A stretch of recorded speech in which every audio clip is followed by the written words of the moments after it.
एक दिन बच्चों ने पिकनिक जाने की बात कही।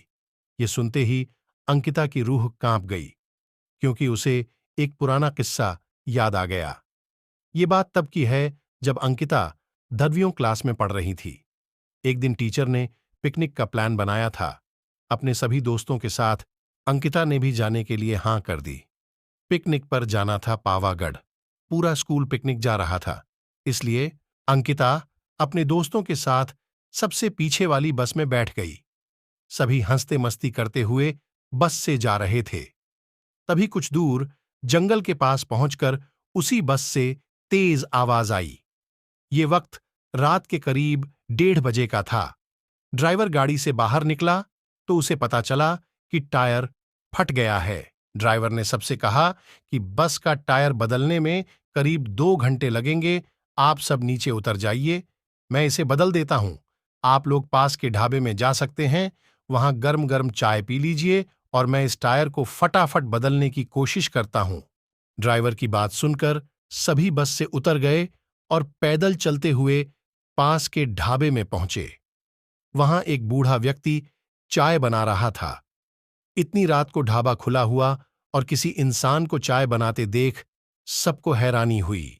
उस बूढ़े इंसान ने कहा, आप सब चाय पी लीजिए, यहां अक्सर लोगों की गाड़ी खराब हो जाती है, इसलिए मैं भी अपना ढाबा हरदम खुला रखता हूं। आप जैसे राहगीरों को कुछ मदद हो जाती है। उनकी बात सुनकर सबने चाय का ऑर्डर दे दिया। उन्होंने कुछ ही देर में सबके लिए चाय बनाकर मेज पर रख दी। चाय पीते हुए अंकिता की आंखें एकदम ढाबे की छत की तरफ गईं।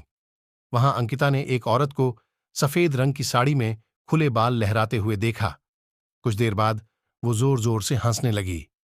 भले ही हंसने की आवाज किसी को सुनाई नहीं दे रही थी, लेकिन अंकिता ने उठी आम। ये सब देखकर अंकिता ने डर के मारे आंखें नीचे झुका लीं।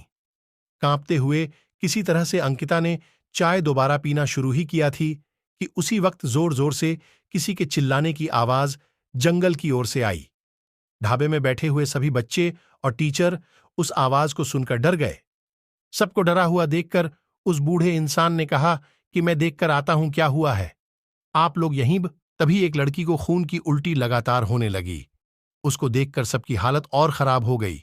उसी समय एक टीचर ने कहा कि तुम सब आग जलाओ और उसके बगल में बैठ जाओ। सबने मिलकर आग जलाई और गोल घेरा करके बैठ गए। टीचर ने सख्त लहजे में सबसे कह दिया कि अकेले कोई कहीं नहीं जाएगा। वैसे भी सब इतना डरे हुए थे कि अकेले कहीं जाने की हिम्मत हो नहीं रही थी। आग के पास बैठे बैठे 3 बज गए। तब कहीं जाकर वो बूढ़ा इंसान जंगल से लौटकर आया। उसने सबकी तरफ देखा और कहा कि उस चीख को सब भूल जाना, नहीं तो जीना मुश्किल हो जाएगा। इतना कहकर वो ढाबे के अंदर चला गया। तभी ड्राइवर भी टायर बदलकर बस लेकर ढाबे के पास पहुंचा। सभी लोग भगवान का नाम लेते हुए उस बस में बैठ गए। टीचर ने बस में बैठते ही सबको कहा कि कोई एक दूसरे से बात नहीं करेगा, सीधे सब सो जाओ। टीचर की बात मानकर सब चुपचाप बस में ही सो गए।